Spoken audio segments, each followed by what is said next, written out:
우리는 지난 주일날 재림을 준비하는 삶에 대해서 데살로니가 전서 말씀을 통해서 배웠는데요.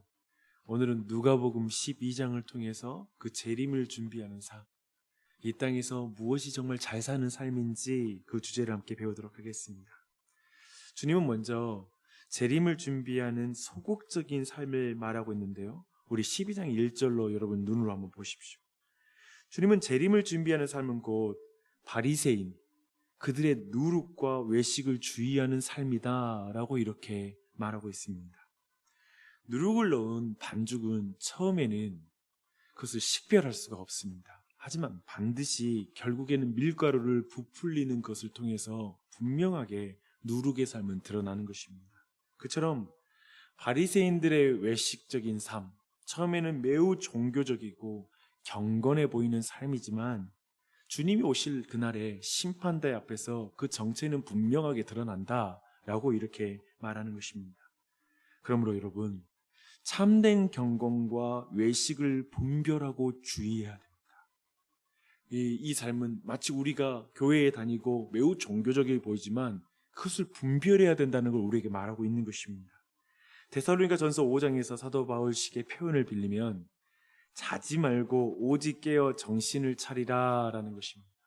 교회 안에서도 잠든 삶이 있다는 것이죠. 교회 안에도 얼핏 보면 매우 종교적이고 매주일 빠지지 않지만 잠들어 있는 영혼들도 가능하다는 것을 경고하고 있는 것입니다. 사람들 보는 눈이 무서워서 매주 교회에 나오고 여러 가지 종교적인 의무를 수행할 수는 있지만 하나님의 심판대 앞에서 주님 눈을 속일 수는 없다라는 걸 말씀하시는 것입니다. 그렇게 사람 눈에 그럴듯하게 사는 것이 아니라 주님 눈을 의식하며 주님 보시기에 좋은 삶을 살아가는 것이 바로 주님 오실 날을 예비하는 바른 삶인 줄 믿습니다. 그렇다면 재림을 준비하는 사람은 사람을 두려워하지 않고요, 하나님을 두려워하는 사는 삶을 살아가는 것, 그게 바로 주님의 재림을 준비하는 삶인 것입니다. 주 안에 사랑하는 여러분, 주님의 음성을 들으십시오. 외식으로 자기를 치장하여 다른 사람의 좋은 평가를 사는 것이 잘 사는 삶이 아닙니다. 하나님 앞에서 여러분의 마음이 인정받는 삶을 살아가는 것, 사람들 보기에 부요한 삶을 사는 게 아니라 주님 보시기에 부요한 삶을 사는 것, 그게 바로 주님 보시기에 잘 사는 삶인 줄 믿습니다. 그리고 나서 13절을 보니까요, 한 사람이 주님께 와서 자신을 편들어 주실 걸 믿고 형과의 유업에 관련된 소송건을 주님이 좀 판결해 달라고 이렇게 요청하고 있습니다. 주님은 도리어 그 사람에게 탐심을 물리쳐야 된다라고 그의 편을 들어주지 않고 도리어 그의 탐심을 지적해요. 지금 본전도 못 건지는 소송을 건 것입니다. 주님은 주님 앞에서 잘 사는 것은 결코 이 땅의 소유와 관련이 있는 게 아니다, 그것과 무관하다라고 가르치려고 이제 한 어리석은 부자의 비유를 말씀하고 있습니다.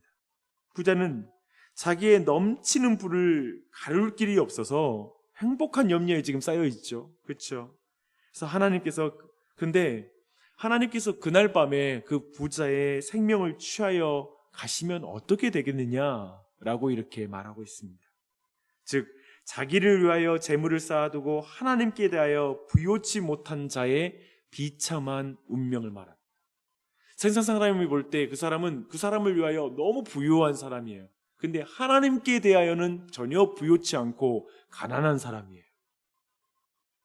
데살로니가 전서 5장 3절에는 이 사람은 물질로 인하여 스스로 평안하다, 안전하다 라고 말하는 그 사람이죠. 근데 죽음이 도적같이 그날 밤에 임한 거예요. 그러면 어떻게 되겠느냐라고 말하는 것입니다. 이 비유가 말하는 핵심은 평안과 안전은 재물에 있는 것이 아니라 하나님께 있다라는 것을 말하는 것입니다. 그렇게 너가 이 세상에 부욕해 되는 것에 대한 관심보다 하나님께 부유한 자가 되는 것에 관심을 가져라 라고 우리에게 말하는 것입니다. 그렇게 이 땅에서 잘 사는 것은 재물을 많이 가지는 것이 잘 사는 것이 아니라 주님으로 부유한 자가 되는 것, 그게 바로 잘 사는 자이다 라고 우리에게 말씀하고 있습니다. 여러분이 그런 은혜가 넘치길 바랍니다. 그러므로 이제 그 이후에 나오는 말씀, 22절로 나오는 말씀은 이것과 관련이 있어요. 세상의 재물이나 의식주에 대한 염려로 가득해서 사는 삶은 믿음이 없는 삶이다 라는 걸 분명하게 지적해주고 있습니다. 지난 주일에 자는 자들에 대해 오해할 때에 성도들이 소망 없는 자같이 슬퍼하는 걸 우리가 봤잖아요. 그렇죠? 주님은 하늘 아버지께서는 자기 자녀들의 모든 필요를 채워주시길 원하시는 분이시기에, 그러나 그런 분을 믿지 못한다면 먹고 사는 것으로 염려하고 짓눌려 살 것이라고 오늘 말씀에 말하고 있습니다. 그저 재물이 평안과 안정을 보장한다라는 세상 사람들의 사고방식과 동일하게 자신의 평안과 안전을 세상의 물질에 둔다면 그들이 구하는 것은 하나님의 나라가 아니라 세상을 구하게 될 것이라고 말하고 있습니다. 먹고 사는 것만 구하는 것이죠. 기도 제목도 그래요. 종교적인 모습을 가지고 있을지 모르지만 구하는 내용이 그가 사랑하는 거예요. 자신의 평안과 안전이 어디에 있다라는 것을 그가 구하는 내용 안에 많은 게 담겨 있어요. 그런 사람의 특징이 뭐냐면 자기가 구하는 세상 것들을 결국 하나님께서 응답해 주지 않는 것 같으면 바로 하나님을 원망하기 시작해요. 그리고 불평하기 시작합니다. 그래서 나는 이제 더 이상 응답 없는 기도 따위는 하지 않겠어 라고 기도에 대해서도 기도하기도 멈춰버린 사람들이 있죠.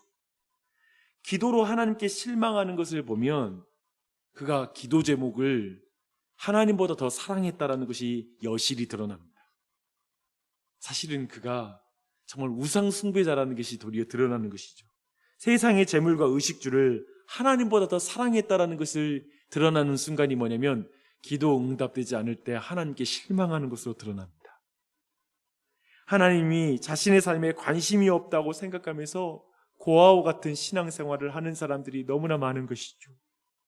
그것은 참으로 가난한 삶입니다.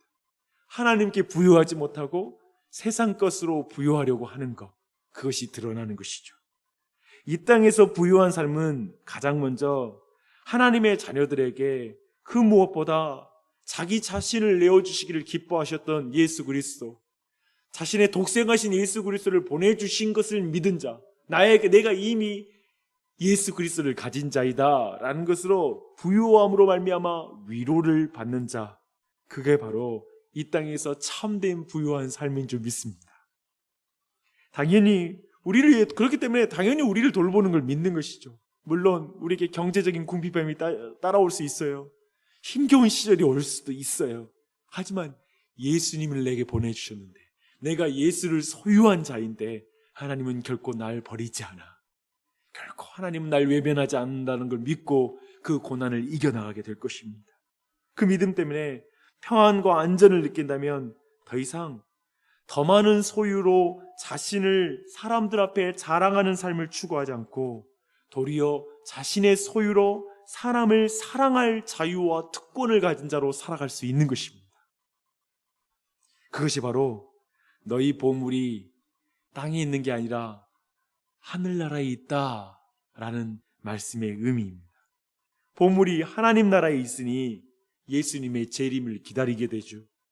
보물이 예수님이시기 때문에, 그리고 내 평안과 안전이 예수님이기 때문에 내 소유로 다른 사람을 섬길 수가 있는 것이죠.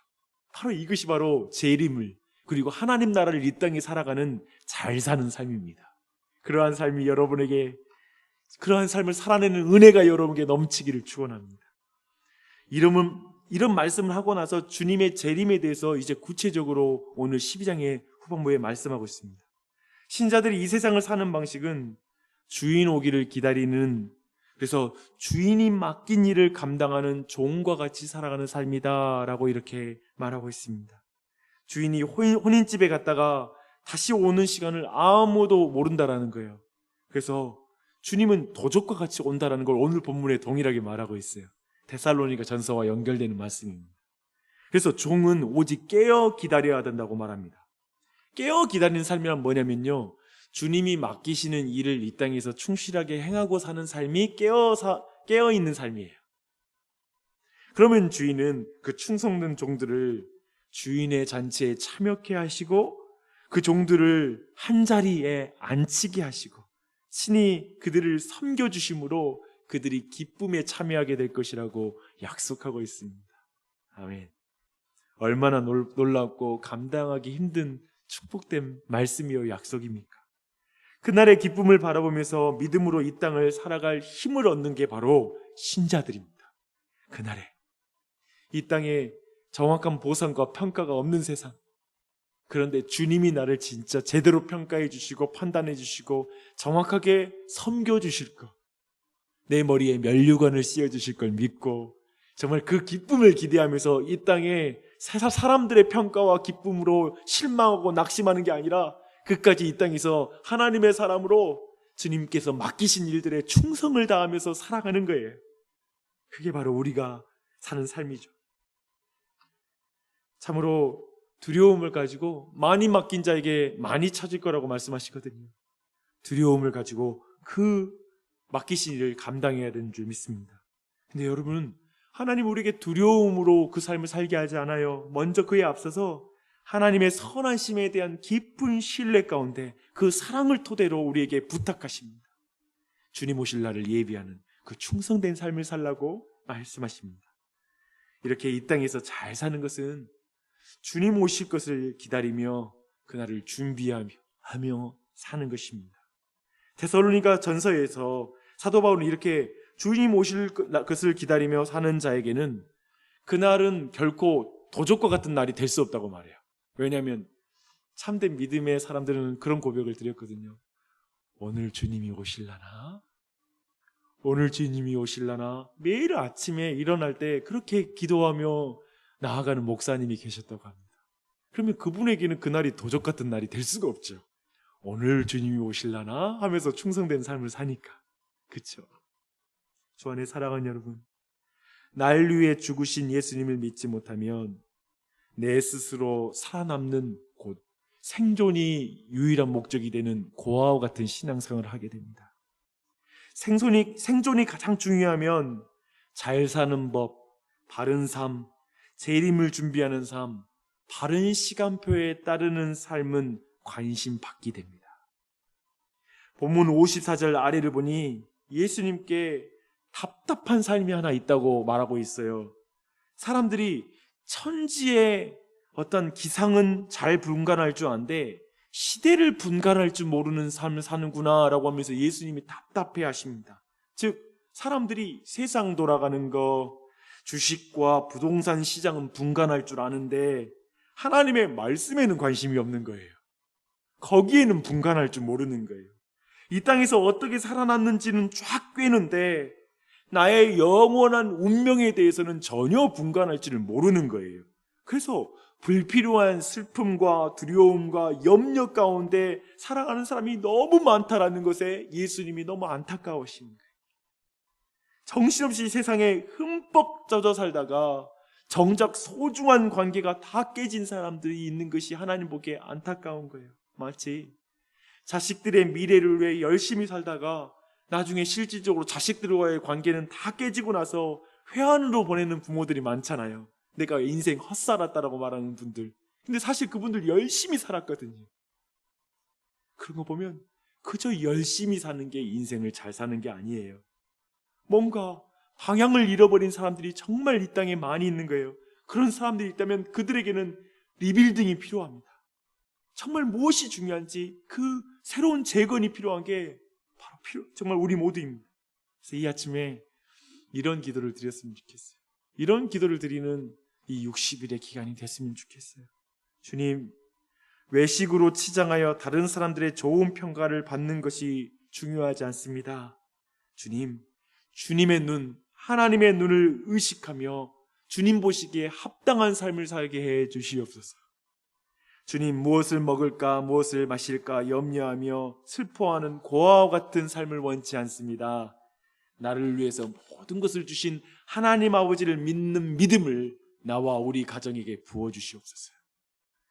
그래서 주님 오실 날을 내게 맡기신 일에 충성을 다하는 종으로 기다리게 해 주시옵소서. 그 은혜 부어주시옵소서.